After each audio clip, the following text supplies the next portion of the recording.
काम करो, अपने फ़ोन को साइड रखो। मैं तुमसे अब एक सवाल पूछूंगा और सोचना और उसका आंसर सीरियसली देना। आखिरी बार कब था जब तुमने कुछ किया जो तुम दिल से चाहते थे, सिर्फ इसलिए कि तुम्हें वो काम, वो चीज़, वो हॉबी अच्छी लगती थी? ना किसी इंस्टाग्राम के लिए, ना कोई प्रोडक्टिविटी के लिए, बस तुम्हारे लिए। सोचो और कमेंट ज़रूर करना। आज हम इसी के बारे में बात करेंगे और जानेंगे ये कैसे हुआ और इसे कैसे ठीक किया जा सकता है। इंसान दुनिया का एक ऐसा क्रिएचर है जो जानता है कि उसने मरना है, और यही उसका सबसे बड़ा गिफ्ट है, क्योंकि मौत का डर एक्चुअली जिंदगी को सीरियस बनाता है। जब तुम जानते हो कि वक्त लिमिटेड है तो तुम डिसाइड करते हो कि उसे कहाँ लगाना है, कैसे उस टाइम को इन्वेस्ट करना है। सोशल मीडिया ने आज के ज़माने में एक चीज़ तो बहुत कमाल की है। उसने दुनिया को कन्विंस कर लिया है कि तुम्हारे पास अनलिमिटेड इनफाइनाइट टाइम है। हमेशा एक वीडियो और है, एक रील और है, और बस 5 मिनट और करते करते करते करते कब दिन निकल जाता है पता ही नहीं चलता। आज वो काम नहीं हो पाता क्योंकि तुम्हारा ब्रेन सोचता है कल कर लूँगा, और कल कभी आता ही नहीं है। आज का काम कल, कल का काम परसों, और इसी तरह से वो कल पे जाता है। 1971 में एक साइंटिस्ट ने एक एक्सपेरिमेंट किया।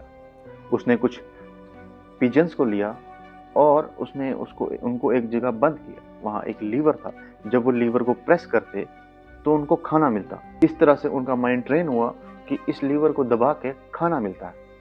फिर थोड़े दिनों बाद ट्विस्ट डाला गया कि वो रैंडमली खाना आएगा, हर बार प्रेस करने पे खाना नहीं आएगा। और वो कबूतर पागल होने लगे क्योंकि उनका दिमाग रिवॉर्ड को क्रेव कर रहा था, क्योंकि ब्रेन हमेशा रिवॉर्ड ढूंढता है और रैंडम रिवॉर्ड पे सबसे ज़्यादा रिएक्ट करता है। और तुम्हारी स्क्रोलिंग सेम उसी तरह से है, जिस तरह से पिजन का लीवर को प्रेस करना। सेम रिवॉर्ड, हर 15 सेकंड में, हर 10 सेकंड में नई रील, नई वीडियो, एक के बाद एक के बाद एक के बाद एक। ये एडिक्शन नहीं लगती, ऐसा लगता है कि आप अपडेटेड हो रहे हो, but in reality it is an addiction. एक बार सोचो, क्या ये रील से अपडेटेड रहना कनेक्शन है, या रियल लाइफ में लोगों से, फैमिली के साथ बैठना, बात करना, खाना खाना, ये कनेक्शन है? तुम वो नहीं हो जो तुम सोचते हो, तुम वो हो जो तुम बार बार करते हो। तुम्हारी आइडेंटिटी तुम्हारे रिपीटेड एक्शंस हैं। तो सोचना ऑनेस्टली कि अगर तुम्हारा ज़्यादातर टाइम दूसरों की लाइफ देखते हुए निकल रहा है तो तुम्हारी आइडेंटिटी धीरे धीरे एक ऑडियंस की तरह बनती जा रही है। तुम अजनबियों की लाइफ के स्पेक्टेटर हो, just a spectator. You think you are a part of them. You think you are a part of their life, but you are not. You are just a spectator. और धीरे धीरे एक time पे आके आपको realise होता है कि मैंने आखिरकार किया क्या इतना टाइम अपने साथ, अपने वक्त के साथ मैंने क्या किया। कुछ पढ़ा, कुछ सीखा जो मैं सीखना चाहता था, या जो मैं लिखना चाहता था, या जो आपकी हॉबी थी, क्या आपने उसको परसीव किया? नहीं किया, क्योंकि आप दूसरे लोगों की लाइफ के स्पेक्टेटर बनते जा रहे थे और आप उनकी लाइफ के स्पेक्टेटर बन गए। जो अटेंशन आपने अपनी हॉबी को, अपने टाइम को, अपने आप को देना था, आपने वो अटेंशन उनको दिया। आपने वो टाइम उन पे स्पेंड किया, आपने खुद को उनकी लाइफ में इन्वेस्ट किया। इन रिटर्न उन्होंने आपको कुछ भी नहीं दिया। आपकी हॉबीज, आपके शौक, आपकी ख्वाहिशें एकदम से नहीं मरी। वो धीरे धीरे 5 मिनट की स्क्रोलिंग से लेके 10 मिनट की स्क्रोलिंग होगी, 10 मिनट की स्क्रोलिंग आधे घंटे की स्क्रोलिंग होगी, आधे घंटे की स्क्रोलिंग 1 घंटे की स्क्रोलिंग होगी। 1 घंटा कब एक दिन में बदल गया पता ही नहीं चला। आज नहीं करूँगा, मैं कल करूँगा। आपने हर बात को कल पे टाल दिया, तो वो धीरे धीरे धीरे धीरे आपसे दूर होता चला गया। एक फिलोसोफर ने कहा था, comparison is a thief of joy. और इंस्टाग्राम यही सब कुछ कर रहा है। They are the thief of your joy. पहले जब केक बनाते थे वो आड़ा टेढ़ा बनता था, लेकिन तुम्हें खुशी मिलती थी। लेकिन अब तुम इंस्टाग्राम पे देखते हो एक डेकोरेटेड डेलिशियस केक बना है, जो एक शेफ बनाता है, professional chef, perfect lighting, 2 million views, और तुम सोचते हो तुम्हारा केक परफेक्ट नहीं है, क्योंकि तुमने कंपैरिजन किया। वो उसका प्रोफेशन है और ये तुम्हारा शौक है। आप ये सब खुद की खुशी के लिए करते थे, पैसे कमाने के लिए नहीं।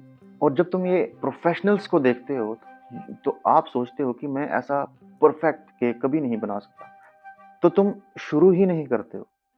तो तुम्हारा दिमाग वहीं पे स्टक हो जाता है कि उनके साथ compete ही नहीं कर सकता, और तुम्हें compete करना भी नहीं है, बिकॉज़ तुम्हें अपने लिए करना है।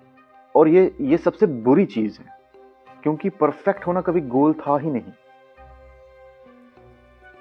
सिर्फ उसको परफॉर्म करना, वो गोल था। That was the purpose of your hobby. और जब से सोशल मीडिया आया है, हर हॉबी के साथ एक सवाल जुड़ गया है, क्या इस हॉबी के साथ मैं पैसे बना सकता हूँ? पेंटिंग जो आप शौक से करते थे, वो कंटेंट क्रिएशन बन गई, रनिंग फिटनेस बन गई। इसमें कोई बुरी बात नहीं है, नथिंग रॉन्ग विद दैट। लेकिन एक चीज होती है जो इस सब में खो जाती है, वो फीलिंग है जब तुम सिर्फ अपने लिए करते हो, जब रिजल्ट इंपॉर्टेंट नहीं होता है, जब कोई ऑडियंस नहीं होती है, जब बस एक्ट ऑफ डूइंग होता है। और उस एक्ट ऑफ डूइंग से जो जॉय मिलती है, जो खुशी मिलती है, खुशी आपसे छीन ली जाती है जब आप कॉन्टेक्स्ट में देखोगे कि इससे मुझे क्या मिलेगा। जब तुम्हारी हॉबी तुम्हारी कंटेंट स्ट्रेटजी बन जाती है, तो तुम अपनी रूह के साथ एक ट्रांजैक्शन में होते हो, और ट्रांजैक्शंस तुम्हें एग्जॉस्ट कर देती हैं।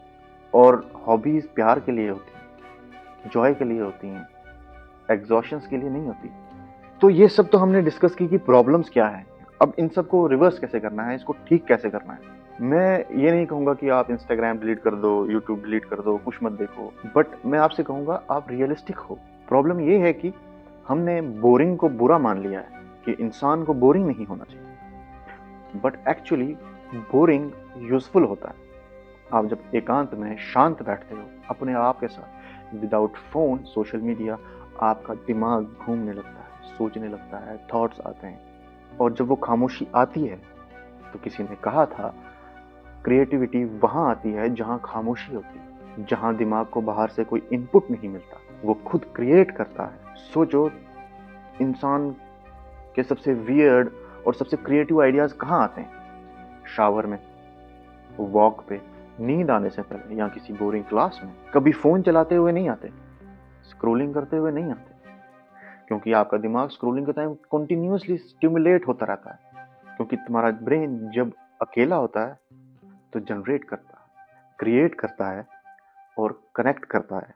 सोशल मीडिया ने तुम्हारी क्रिएटिविटी नहीं ली है, उसने बस वो साइलेंस ले ली है जहां पे क्रिएटिविटी जन्म लेती है। तुम कंट्रोल नहीं कर सकते एल्गोरिदम तुम्हें क्या दिखाता है, लेकिन तुम कंट्रोल कर सकते हो अपना अटेंशन कहाँ देना है, अपना अटेंशन किसको देना है, अपना अटेंशन किस जगह लगाना है। आज, अभी, इसी मोमेंट में तुम अपना अटेंशन कहाँ लगाते हो, ये तुम्हारे हाथ में।